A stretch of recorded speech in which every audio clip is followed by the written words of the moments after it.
Hello everyone, study for you में आपका स्वागत है। आज हम देखेंगे मिडिवल हिस्ट्री में प्रमुख सूफी सिलसिला और उसके संस्थापक। इसका हमने एक क्लास अपलोड कर दिया है, तो आप उसे जाके देख सकते हैं।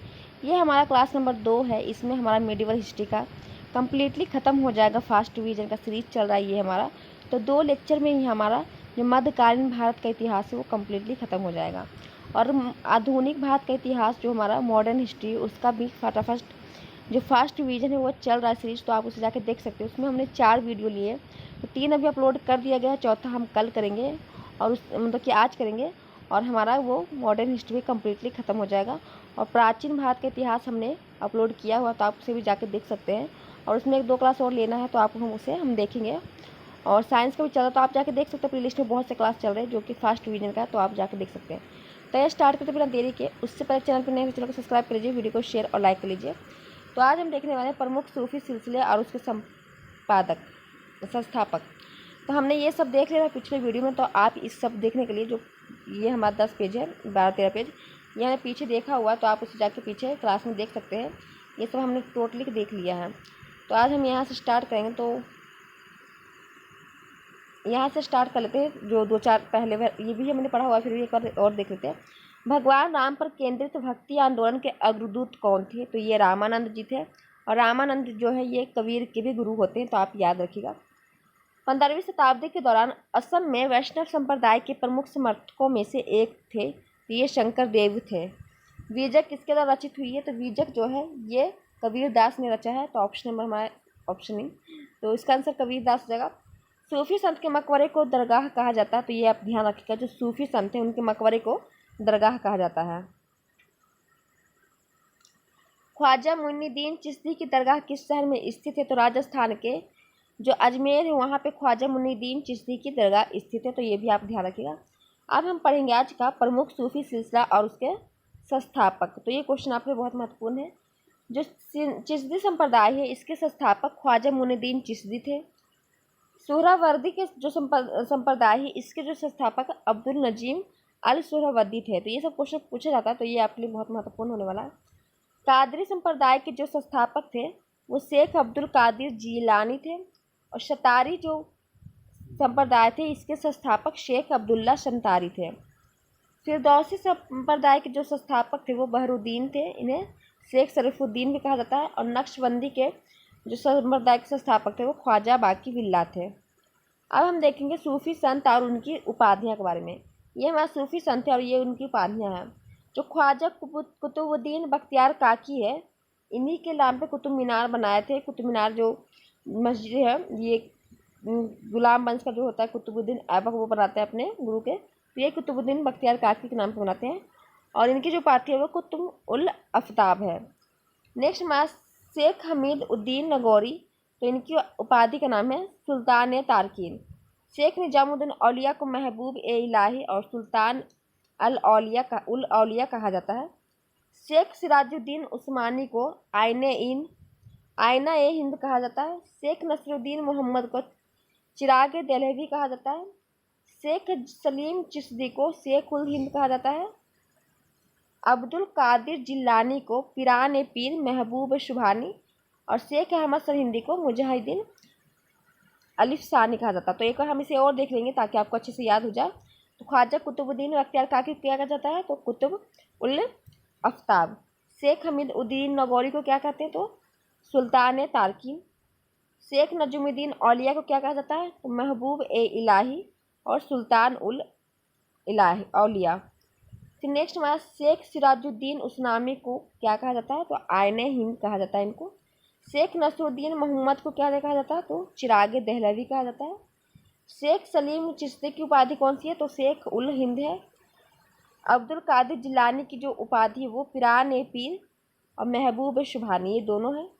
शेख अहमद सरहिंदी की जो उपाधि है वो मुजाहिद अफिल अलिफ सानी है। अब हम देखेंगे मुगल काल के बारे में। तो आइए स्टार्ट करते हैं मुगल काल के बाद हमारा विजयनगर थोड़ा बहुत रहेगा, उसके बाद कम्प्लीटली ये हमारा फर्स्ट डिवीजन खत्म हो जाएगा। ये सीरीज हम आज ही खत्म कर देंगे। तो आपका कोई भी एग्जाम से तो आपके लिए बहुत महत्वपूर्ण है। भारत में प्रथम मुगल शासक कौन था? तो आप सभी को पता है जो भारत में प्रथम मुगल शासक बाबर था। 1526 में बाबर आता है और पानीपत की प्रथम युद्ध होता है बाबर और इब्राहिम लोदी के बीच में, जिसमें बाबर जीत जाता है। और मुगल शासक की स्थापना कर देता है। तो इसमें हमारा हो जाएगा कि भारत में प्रथम मुगल शासक कौन था, तो ये बाबर था। और ये 1526 में पानीपत के युद्ध में करके आता है और 1530 तक जिंदा आता, फिर मर जाता है। इसके बाद हुमायूं राजगद्दी पे बैठते हैं। फिर हुमायूं भी कन्नौज की लड़ाई और चौसा की जो लड़ाई होती है उनमें हार के चले जाते हैं। फिर वो आते 55 में, 10 साल के बाद, 11 साल के बाद। तो वो सब आप वो विस्तार की क्लास में हम देखेंगे। तो जो MCQ होता है उसमें हम वो सब बता देते हैं एक्स्ट्रा में। नेक्स्ट है हम अपने पिता की ओर से मुगल किसके वंशज थे, तो जो बाबर थे और वो मुगल के जो वंशज थे वो तैमूर थे।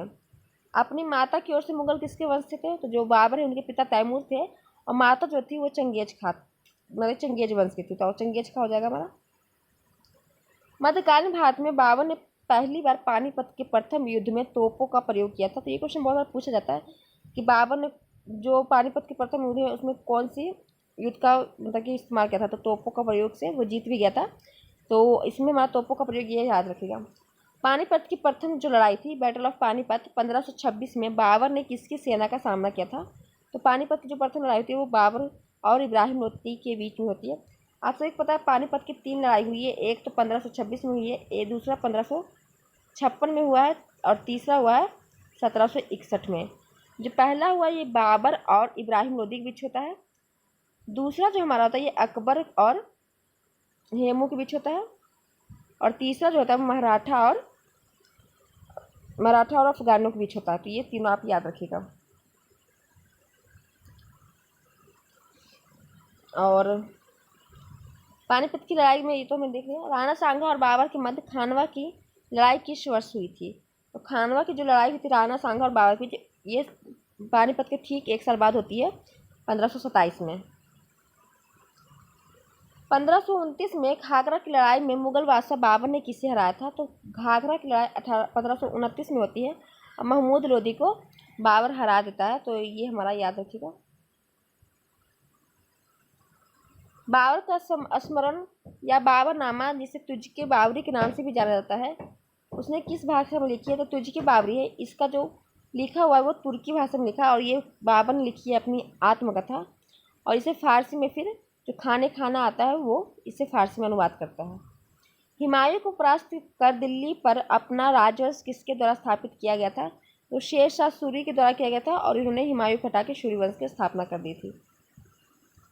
चौसा का जो युद्ध है वो 1539 में हुमायूं और किसके बीच होता है, तो चौसा का लड़ाई हुमायूं और शेरशाह के बीच होता है, जिसमें हुमायूं हार जाता है और शेरशाह जीत जाता है। और फिर नेक्स्ट ईयर होता है चौसा के बाद कन्नौज की लड़ाई, जो कि 40 में होता है।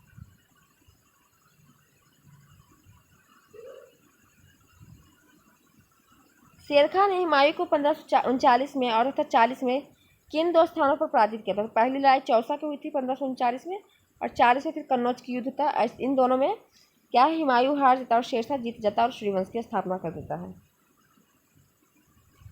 शेरशाह सूरी द्वारा जारी किया गया चांदी का सिक्का रुपया कहलाता था। ये आप याद रखिएगा। तो शेरशाह सूरी इन्होंने चांदी का सिक्का चलाया था और उनको रुपया कहा जाता था।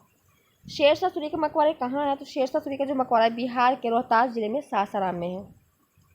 मुगल साम्राज्य को संगठित करने के क्रम में अकबर द्वारा शेरशाह सूरी के प्रशासनिक मॉडल का अनुसरण किया गया था। तो ये आप ध्यान रखिएगा। जो मुगल साम्राज्य है उनको संगठित करने के लिए जो अकबर द्वारा शेरशाह सूरी के प्रशासनिक मॉडल को क्या किया गया था, अनुसरण किया गया था। हमीदा बानो बेगम किस मुगल बादशाह की पत्नी थी, तो जो हुमायूं की पत्नी वो थी हमीदा बानो बेगम और इन्हें मरियम मकानी कहा जाता था। किस विश्व विरासत स्मारक को मुगल वंश के कब्रिस्तान के रूप से लोकप्रियता प्राप्त हुई है, तो ये हुमायूं का जो मकबरा है। हुमायूं के मकबरे में बहुत से मुगल का जो दफनाया गया है, तो इसमें हमारा हुमायूं का मकबरा हो जाएगा। हल्दी घाटी का युद्ध कब लड़ा गया था, तो हल्दी घाटी का जो युद्ध हुआ था 1576 में हुआ था। अकबर के बीच और महाराणा प्रताप के बीच हुआ था, मतलब अकबर की सेना और महाराणा प्रताप के मध्य हुआ था। तो ये आप याद रखिएगा। भारत में मनसबदारी प्रणाली का आरंभ सर्वप्रथम अकबर ने 1575 में किया था। तो ये याद रखिएगा, अकबर ने स्टार्ट किया था मनसबदारी प्रणाली। पहला तो ये क्वेश्चन हो गया हमारा कि मनसबदारी प्रणाली कौन शुरू करता है, तो ये अकबर ने किया था। और कब किया था, तो 1575 में। जाट और सवार किस प्रशासनिक प्रणाली से संबंधित है, तो जाट और सवार जो प्रशासनिक प्रणाली वो मनसबदारी प्रणाली से संबंधित है। पानीपत की दूसरी लड़ाई जो कि द्वितीय लड़ाई 1556 में किसके मध्य हुई थी, तो हमने आपको पीछे बताया अकबर और हेमू के बीच होती है। अकबर के शासनकाल के दौरान में मुगल साम्राज्य का जो वित्त मंत्री था वो तोडरमल था। तो अकबर के दौरान जो अकबर के समय में जो वित्त मंत्री था कौन था, तो ये तोडरमल था। तो ये आप याद रख सकते हैं। अकबर द्वारा राज्य के 10 वर्षों के राजस्व आंकड़ों का विश्लेषण किस वर्ष किया गया था, जिसमें मूल्य से उतार चढ़ाव और भूमि उत्पादकता की जानकारी थी? तो ये 1580 में हुआ था। वर्ष 1568 में सम्राट अकबर की घेराबंदी में अपने प्राण त्यागने वाले जयमल और कल्ला शूरवीरों के सम्मान में छतरियाँ किस किले में बनवाई गई थी? तो ये चित्तौड़गढ़ का किला बनवाया गया था। भारतीय महाद्वीप में प्रथम उद्यान मकबरा कौन सा था? तो गार्डन टॉम जो था वो हुमायूं का प्रथम था। अकबर ने अपने दरबारी संगीतज्ञ के रूप में किसे नियुक्त किया था? तो तानसेन को दरबारी संगीतज्ञ के रूप में नियुक्त किया था अकबर ने। अबुल फजल किस सूफी संत के पुत्र थे? तो अबुल फजल जो थे ये शेख मुबारक नगोरी के पुत्र थे। मुगल सम्राट अकबर का विश्वसनीय सेनापति कौन था? तो मुगल सम्राट अकबर का जो विश्वसनीय सेनापति था वो मान सिंह था। 1579 में किसने मजहरनामा जारी किया था? तो 1579 में अकबर का टाइम पीरियड था और अकबर ने मजहरनामा जारी किया था। तो ये भी आप याद रखिएगा। दिन ए इलाही किसके द्वारा प्रारंभ किया गया था? तो दिन ए इलाही अकबर के द्वारा प्रारंभ किया गया था। अकबर के दिन ए इलाही को उसकी मूर्खता का स्मारक किस लेखक ने कहा था? तो ये विंसेंट स्मिथ ने कहा था कि दिन ए इलाही जो है अकबर की मूर्खता का स्मारक है। खास महल और शीश महल का निर्माण किस विश्व धरोहर स्मारक में किया गया है? तो खास महल और शीश महल का निर्माण जो विश्व धरोहर स्मारक में किया गया ये आगरा के किले में किया गया था। अकबर ने मकसूदाबाद नामक शहर का निर्माण किया था जो बाद में मुर्शिदाबाद के नाम से प्रसिद्ध हुआ। तो मुर्शिदाबाद का जो पहला नाम था मकसूदाबाद था और अकबर ने इसकी स्थापना की था और इसका बाद में मुर्शिदाबाद नाम पड़ा। ये याद रखिएगा।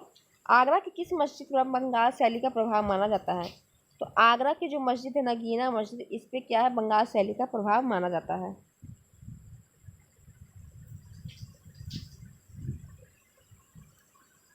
फतेहपुर सीकरी में पंचमहल का निर्माण किसने करवाया था? तो फतेहपुर सीकरी में पंचमहल का निर्माण अकबर ने करवाया था। जरदोजी कढ़ाई अकबर के शासनकाल के दौरान लोकप्रिय हुई थी। ये भी आप याद रखिएगा। बादशाह अकबर ने बुलंद दरवाज़ा किस वर्ष बनवाया था? तो अकबर जो थे उनने बुलंद दरवाज़ा बनवाया था और ये 1602 में बनाया था जब गुजरात विजय के उपलक्ष्य में उन्होंने बनवाया था। अकबर के बाद सत्ता संभालने वाले उनके पुत्र सलीम को जहांगीर का खिताब मिला जिनका अर्थ है विश्व विजेता। तो जो अकबर के बाद उनके जो सलीम बेटे हैं उनका नाम जहांगीर पड़ता है और वो फिर बनते हैं राजा और विश्व विजेता जिसका अर्थ होता है जहांगीर का। लगभग 50 वर्षों तक शासन करने के पश्चात डैश की मृत्यु 1905 में हुई। तो 1905 में किसकी मृत्यु हो गई? तो अकबर की हुई थी। लगभग कितने वर्ष उन्होंने शासन किया? तो 50 वर्ष। अब देखिए अकबर द्वारा किए गए महत्वपूर्ण कार्य। तो पहले कार्य वर्ष देखेंगे। तो अकबर ने क्या किया? दास प्रथा का पहले अंत किया। तो ये 1562 में करते हैं। फिर पर्दा शासन का अंत करते हैं। फिर तीर्थकर यात्रा उसको ख़त्म करते हैं उपाधि 1563 में। फिर जजिया कर की समाप्ति उन्होंने किया 1564 में। पहले तीर्थकर यात्रा समाप्त किया फिर जजिया कर। फतेहपुर सीकरी की स्थापना एवं आगरा से फतेहपुर सीकरी की राजधानी परिवर्तन किए थे ये 1571 में। तो फतेहपुर सीकरी की स्थापना इन्होंने किया और आगरा से फतेहपुर सीकरी राजधानी परिवर्तन 1571 में अकबर ने किया था। इबादत खाना की जो स्थापना है जिसे पूजा गृह कहा जाता है ये 1575 में इसकी स्थापना किया था अकबर ने। मजहर की घोषणा इसने की थी 1579 में। दिन इलाही की स्थापना अकबर ने 1582 में की थी। इलाही संबत की शुरुआत इन्होंने 1583 में की थी। जहांगीर के दरबार में आने वाला प्रथम अंग्रेज कौन था? तो जहांगीर के दरबार में आने वाला प्रथम अंग्रेज कैप्टन विलियम हॉकिंस था जो कि 1608 में आया था। सर थॉमस रो इंग्लैंड के किंग जेम्स I के राजदूत के रूप में मुगल सम्राट के दरबार में आए थे। ये आए थे जहांगीर के समय में और 1508 में आए थे। और कैप्टन विलियम्स जो थे वो 1608 में आए थे और ये 1615 में आए थे। सॉरी 15 में कर दिया, 1615 में आए थे। वर्ष 1617 में ब्रिटिश ईस्ट इंडिया कंपनी को भारत में व्यापार करने की अनुमति जहांगीर द्वारा प्रदान की गई थी। नेक्स्ट हमारा शेख सलीम चिश्ती की दरगाह कहाँ स्थित है? तो शेख सलीम चिश्ती की दरगाह फतेहपुर सीकरी जो कि आगरा में स्थित है। अकबर ने फतेहपुर सीकरी का निर्माण किस संत के सम्मान में करवाया था? तो शेख सलीम चिश्ती के सम्मान में कराया गया था। कहा जाता है कि जो सलीम है जहांगीर का नाम, इन्होंने शेख सलीम चिश्ती के नाम पे ही रखा था क्योंकि इन्होंने मन्नत मांगी थी वहाँ पे जाके। डैश ने मनेर उन नीसा जो कि मेहरुन्निसा ने निकाह किया था, जिसे उन्होंने नूरजहां जिसे विश्व ज्योति की उपाधि प्रदान की गई थी। तो इन्होंने ये जहांगीर ने किया था, नूरजहां से विवाह, नूरजहां उपाधि दी थी, मेहरुन्निसा से किए थे। उपनिषदों का फारसी भाषा में अनुवाद दारा शिकोह द्वारा 1657 में किया गया था।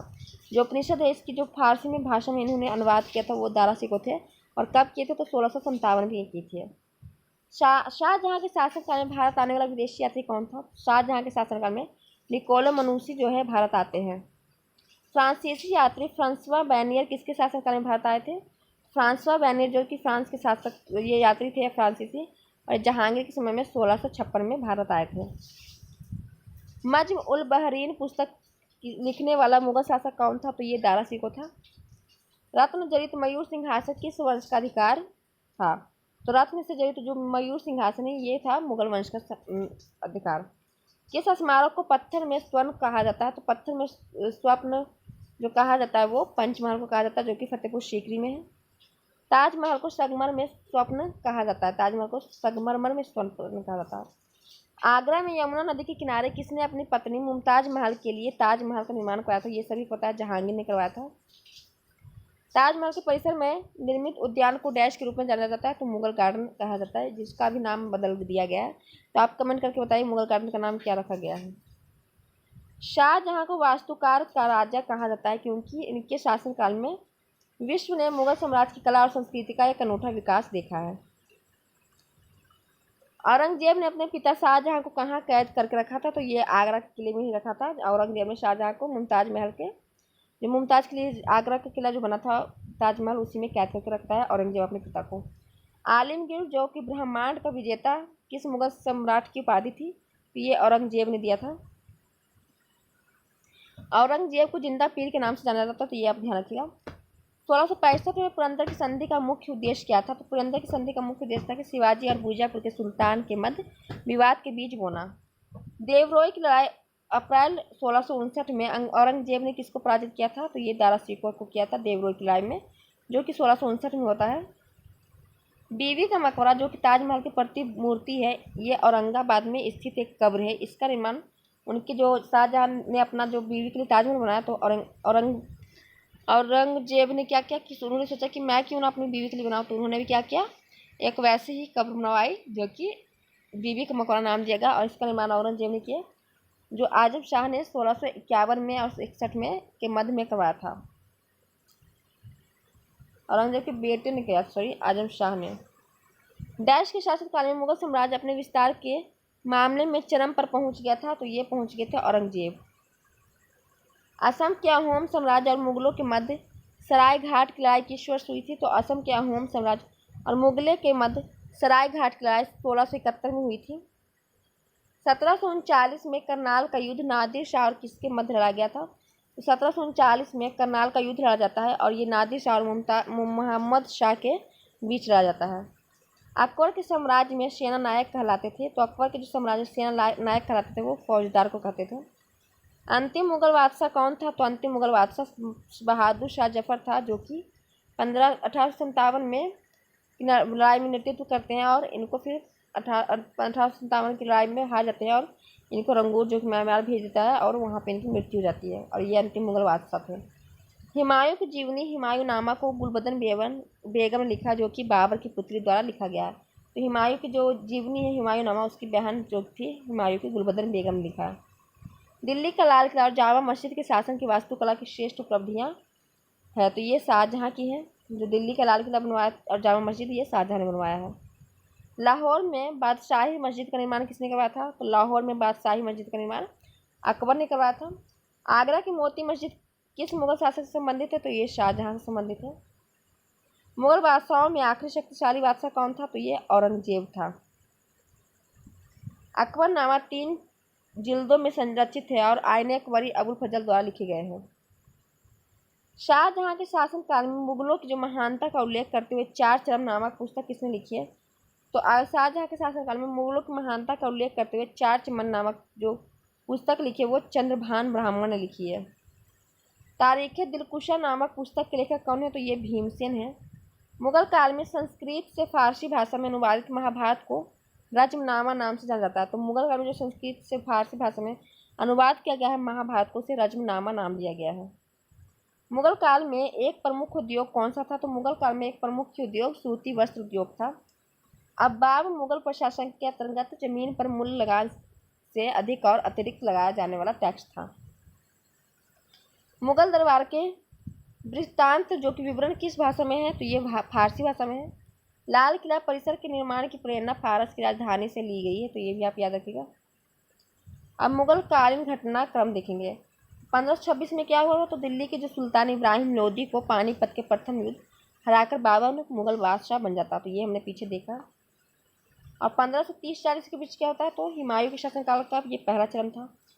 फिर 40 से 55 क्या होता है? तो शेरशाह शुरू रहता है। तो शेरशाह शुरू में हराकर हुमायूं को सफावी से दरबार में प्रवासी बनकर रहता था। तो सफावी दरबार में ये प्रवासी रहता था हुमायूं। और 1555-56 में फिर क्या आता है? हुमायूं वापस आता है और हुमायूं खोए हुए राज को फिर से हासिल करता है। 1556 से 1605 तक अकबर का शासनकाल रहता है। अब 1564 में क्या करता है? अकबर द्वारा जजिया कर समाप्त किया जाता है। और इसके ठीक एक साल पहले 1563 में अकबर ने तीर्थ कर जो कर थी उसको समाप्त की थी। और 1571 में अकबर द्वारा फतेहपुर सीकरी की स्थापना किया जाता है और पारुफ क्या है? बहरुद्दीन द्वारा तैयार किया जाता है। 1576 में हल्दी घाटी का युद्ध था जो अकबर की सेना और महाराणा प्रताप के बीच होता है। फिर 1582 में अकबर काल के दौरान राजा जो तोदरमल रहते हैं उनके द्वारा 10 साला प्रणाली प्रारंभ किया जाता है। 1605 और 27 के बीच में क्या होता है? तो जहांगीर का शासन काल होता है 1605 से लेकर 27 तक। 1627 से 58 तक क्या होता है? ये शासन काल रहता है शाहजहाँ का। और 1658 तक से लेकर 1670 तक औरंगजेब का शासनकाल रहा। फिर 1738 से लेकर 39 तक नादिर शाह भारत पर आक्रमण करता है और दिल्ली को लूटता है। और नादिर शाही क्या करता है? मयूर सिंहासन जो रहता है जो शाहजहाँ बनवाता है उसमें कोहिनूर हीरा जड़ा हुआ रहता है। तो नादिर शाह आता है 1739 में और मोहम्मद शाह रंगीला जो रहता है उस समय शासन करता है मुगल का। और उससे वो नादिर शाह क्या करता है? मयूर सिंहासन उठा के ले जाता है। उसी के साथ कोहिनूर हीरा भी चला जाता है। फिर आता है 1757 ईस्वी। इसमें क्या होता है? प्लासी का युद्ध होता है। फिर 1761 आता है। इसमें अहमद शाह अब्दाली पानीपत के तीसरे युद्ध में मराठों को हरा देता है। तो पानीपत का थर्ड युद्ध में अहमद शाह अब्दाली और मराठा होते हैं और ये 1761 में होता है। इसमें क्या होता है? ये मराठा हार जाते हैं और अहमद शाह अब्दाली जीत जाता है। फिर 1765 में बंगाल का जो दीवानी अधिकार होता है वो ईस्ट इंडिया कंपनी को सौंप दिया जाता है। 1565 में क्या होता है? इलाहाबाद की संधि होती है। इसके तहत जो बंगाल के दीवानी अधिकार है वो ईस्ट इंडिया कंपनी को सौंप दिया जाता है। फिर 1857 की तो महान क्रांति आप सभी पता होगा। तो अंतिम मुगल बादशाह बहादुर शाह जफर को अंग्रेज गद्दी से हटाकर रंगून भेज देते हैं जहाँ 1862 में उनकी मृत्यु हो जाती है। अब हम उनकी मुगल शासकों के वास्तविक नाम और उनकी उपाधियाँ देख लेते हैं। शासक, वास्तविक नाम और उपाधियाँ। शासक बाबर है और इनका वास्तविक नाम भी बाबर है और इनकी उपाधियाँ थी पातशाह, मिर्जा, गाजी। नेक्स्ट हुमायूं आते हैं। हुमायूं का नाम वास्तविक भी हुमायूं रहता है और उनकी उपाधियाँ जो थी वो नसरुद्दीन और मोहम्मद थी। अकबर का नाम जलाल रहता है। फिर जलाउद्दीन, मोहम्मद इनकी उपाधियाँ थी। अकबर, बादशाह, गाजी ये सब उनकी उपाधियाँ हैं। जहांगीर की जो नाम होता है वो सलीम होता है असली में। फिर इन्होंने नवरुद्दीन, मोहम्मद, जहांगीर, बादशाह, गाजी उपाधि इनकी है। फिर शाहजहाँ आता है। शाहजहाँ का बचपन का नाम खुर्रम होता है और खुर्रम का जो नाम फिर मतलब उपाधि मिलती है वो अबुल मुजफ्फर शहाबुद्दीन मोहम्मद साहिब किराने सानी नाम दिया जाता है। फिर औरंगजेब आता है। औरंगजेब का नाम औरंगजेब ही रहता है और इनकी जो उपाधि है वो अब्दुल मुजफ्फर मोहिद्दीन मोहम्मद औरंगजेब बहादुर आलमगीर गाजी नाम दिया जाता है उपाधियाँ। बहादुर शाह प्रथम इनका जो नाम होता है वो मोहम्मद मुअज्जम होता है और शाह आलम प्रथम साहिब बेखबर ये सब इनकी उपाधियाँ हैं। ये सब पूछा जाता है। जहांगीर शाह का जो नाम होता है वो मुईद्दीन होता है और इसे इन्हें लंपट मूर्ख कहा जाता है। ये सब पूछा जाता है कि लंपट मूर्ख किसे कहा जाता है? तो जहांगीर खां को। शाह बेखबर किसे कहा जाता है? तो शाह बहादुर शाह फर्स्ट को। फरुखसियर का नाम जो बचपन वो शुरू में होता है वो फरुखसियर ही होता है वास्तविक नाम और नहीं घिरनितकार कहा जाता है। तो ये क्वेश्चन बहुत बार पूछा हुआ है। घिरनितकार किसे कहा जाता है? तो फरुखसियर को कहा जाता है। आलमगीर सेकेंड का जो नाम होता है वो अलुज्जीदीन होता है और इन्हें आलमगीर सेकेंड उपाधियाँ इनकी है। शाह आलम द्वितीय का जो नाम होता है अली गौहर होती है और शाह आलम द्वितीय इनका उपाधि है। शाहजहां सेकेंड का जो नाम होता है रफुद्दौला होता है, इनका उपाधि शाहजहां सेकेंड है। मोहम्मद शाह इनका नाम होता है और रंगीला इनका उपाधि है। तो मोहम्मद शाह रंगीला इन्हीं के समय में 1739 में नादिर शाह के मयूर सिंहासन ले जाता है। अब मुगल बादशाह एवं उनके मकबरे देखेंगे। तो ये मुगल बादशाह इनका मकबरा, तो बाबर का मकबरा कहाँ है? तो ये काबुल में है। हुमायूं का दिल्ली में है। अकबर का आगरा में है जो सिकंदरा में। जहांगीर का मकबरा कहाँ है? तो ये लाहौर में है। शाहजहाँ का कहाँ है? तो आगरा में है। औरंगजेब का औरंगाबाद में है। तो ये क्वेश्चन पूछा जाता है किन दो जो राजा है मुगल के जिनका मकबरा भारत में नहीं है? तो बाबर का देख लीजिए आप, काबुल में है और जहांगीर का लाहौर में। तो इन दोनों का जो मकबरा है वो भारत में नहीं है। मुगल के स्वतंत्र होने के पहले जो राज थे, तो मुगल से स्वतंत्र होने लगे, मैंने मुगल के टाइम में जो स्वतंत्र हुए राज उसका नाम हम देखेंगे और शासक का। ये राज्य और ये शासक है। तो ये अवध जो है ये शहादत खां और बुरहानुल मुल्क जो है इन्होंने आज़ाद किया था, मुगल शासनकाल के दौरान स्वतंत्र हो गए थे। हैदराबाद जो राज्य आज़ाद हुआ ये चिंकलीज खां और निजामुल मुल्क इसके शासक थे। रुहेलखंड ये आज़ाद हुआ और इनका जो शासक था दाऊद खान और अली मोहम्मद खां बेगर था। बंगाल भी आज़ाद हुआ और ये मुर्शिद कुली खां इसके शासक थे। कर्नाटक हुआ, इसके जो शासक थे वो शहादत उल्लाह खां थे। भरतपुर भी हुआ, चूड़ामन एवं बदन सिंह थे इनके शासक। आप देखेंगे मुगलकालीन प्रमुख अनुवादित पुस्तकें, ये अनुवादित पुस्तकें हैं और ये अनुवादित भाषा, अनुवादित लेखक। महाभारत को राजनामा दिया गया, फारसी में अनुवाद किया गया और लेखक जो है इसके बदायूनी नकीब खां मुल्ला शेरी है। रामायण को फिर फारसी में चेंज किया गया और ये बदायूनी ने किया। राजत्रांगनी को भी इन्होंने फारसी में चेंज किया और शाह मोहम्मद सवादी ने किया था। हितोप प्रदेश है इनको फारसी में चेंज किया गया और फैजी ने किया था। लीलावती को फैजी ने चेंज किया था, फारसी में लिखा था। पंचतंत्र को भी फारसी में अनुवाद किया गया अबुल फजल के द्वारा। दल दमनतिया को भी फारसी में लिखा गया और ये फैजी ने लिखा। बाबर नामा फारसी में अब्दुल रहीम खान ने किया था और अंग्रेजी में कौन किया था? तो लॉरेंस और रस्किन ने। अब मुगल काल में आए विदेशी यात्री को देख लेते हैं। तो रॉल्फ फिच सबसे पहले ब्रिटिश आए थे और ये अकबर के समय में आए थे। सर टॉमस और कैप्टन हॉकिंस जो थे ब्रिटिश, ये जहांगीर के समय में आते हैं। फ्रांसीसी बैनियर आते हैं फ्रांस से, ये जहांगीर के समय में आते हैं। पीटर मुंडी ब्रिटिश होते हैं और ये शाहजहाँ के समय में आते हैं और ये भी शाहजहाँ के समय में आते हैं फ्रांसीसी बैनियर। निकोला मुनुची जो होते हैं वो इटली से आते हैं और शाहजहाँ के समय में आते हैं। ट्रेवनियर जो होते हैं वो फ्रांसीसी होते हैं और ये शाहजहाँ के समय में आते हैं। अब मुगल कालीन स्थापत्य कला देखते हैं, इमारतें, स्थान और शासक। तो काबुली बाग में स्थित मस्जिद है जो कि पानीपत स्थान में है और जो शासक थे बाबर थे।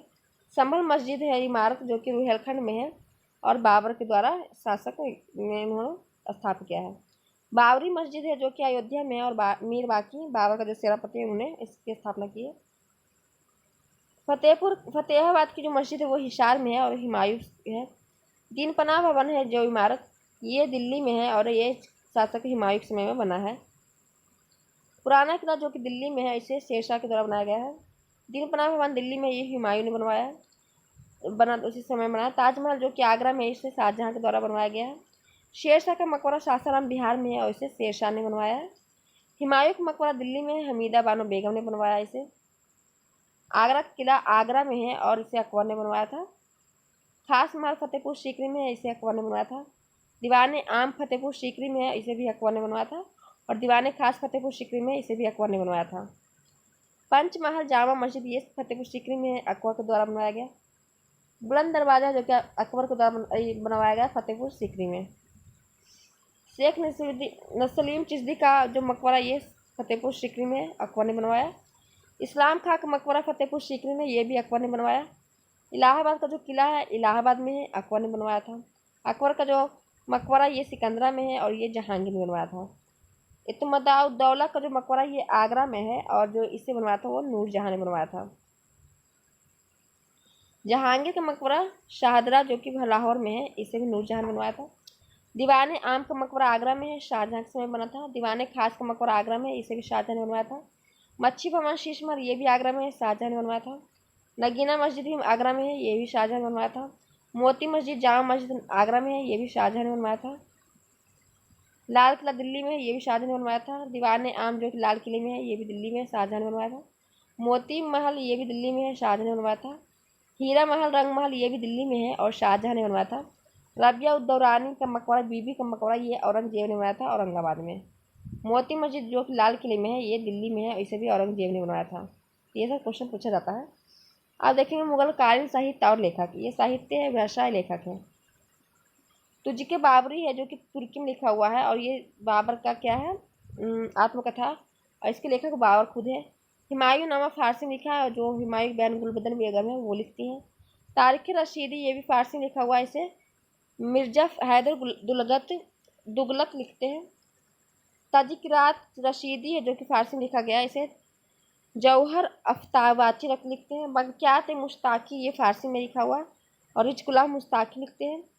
तोहफा ए अकबर शाही तारीख़ शेर शाही ये फारसी में लिखा हुआ है, अब्बास खास सिरवानी लिखते हैं।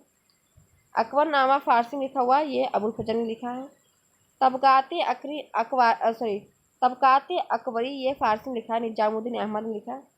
तुझके जहांगीर, तुझके बाबरी जो जहांगीर है वो फारसी में लिखा है, जहांगीर ने लिखा है, मोतमिद खां और हादी खां के द्वारा।